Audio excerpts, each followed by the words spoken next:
mean, there's like a whole host of QBs you can name. Danny played with one. But like Who? I mean, like Tebow.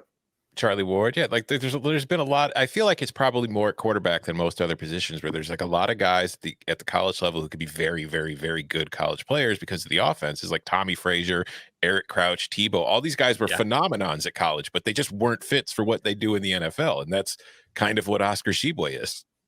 What about like Ron Dane got drafted? Yeah, he had a good. I think he was in the NFL for 5 or 6 years, but he never really. Yeah, he had like one pretty good season with the Giants, didn't he? Like I think he ran for like 600 or 700 yards one season, but he was never going to be the guy he was at Wisconsin in the NFL because he just wasn't the athlete. He was just a giant man who could run the football. Good. Kellen Moore is a good example of this. Yeah, chat coming in strong with Kellen Moore's. What is that? The winningest quarterback in like Division I history or something along those lines. Ken Dorsey. Speaking of guys who won tons of games in college, although I think you can make the argument Ken Dorsey wasn't great in college as much as he was on some pretty damn good football teams. I had the strangest name popping into my mind when I thought about this, and I had to go and look it up. It turns out he is still in the NFL, and so I guess he has had a job. But Kevin White, top 10 pick out of West Virginia. I thought that dude was a stud in college. I think that's more a bust, though, isn't it? When you think of that, because he got the opportunity, he got multiple opportunities. Who drafted him? Chicago, wasn't he? The Bears.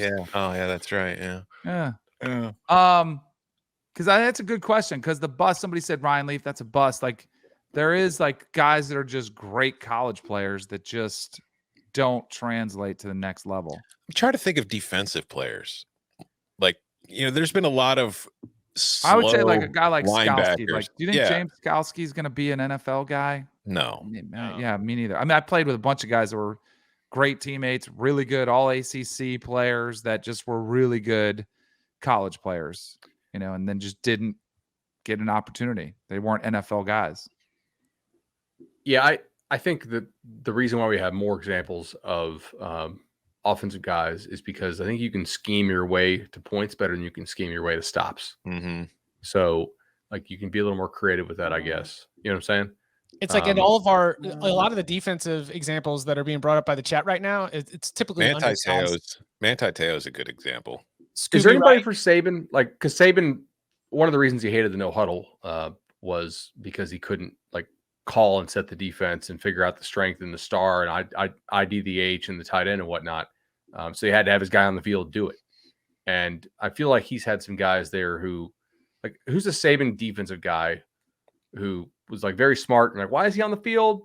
Like he doesn't look like a freak athlete like the rest of these dudes. It's like, oh, that's right, because he gets these other guys lined up. I feel like he hasn't had one of those guys in a while though. Yeah, I mean, like I think that was Jordan Battle's really smart. Andy's fast and huge. So. I think Saban's done a good job of I think that's kind of like where Clemson still is, the way they've had to recruit, where they need the Skalskis. I feel like Alabama was at that spot for a while where you just needed the captain into the defense, but now they've like, hey, look, we've found guys who both know the defense and are phenomenal. He went from Dante Hightower to CJ Mosley to Landon Collins. What about the safeties? I feel like Vinny Sunseri. Okay. He was a solid college player, but like, the who was the coach's guy son on the in the facility and last the league? Yeah. I'll find. There's definitely a guy on like Saban's 2008 Bama defense who I'm thinking of now. Terrence Cody. I'll tell you a guy that I have on our radio show a lot is Barrett Jones. He was an offensive lineman at Alabama that was awesome, all SEC. I think he was All-American and just he pushed his quarterback in the Orange Bowl. Yeah, that was great. And probably Rashad Johnson. Did Rashad Johnson play in the league?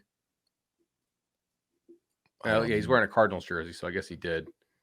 Yeah, but if you get in and you're not that, I'll tell you what, there's guys that work the other way too. I mean, that's kind of those guys, the sleepers that you never see, like a Hunter Renfrow. I would have thought. Great college player. Maybe he'll get a chance, but I've been shocked at how well he's done at the next level. Like you thought he was going to be on the Clemson coaching staff, and instead he's turned into be like one of the 2 or 3 best receivers on the team.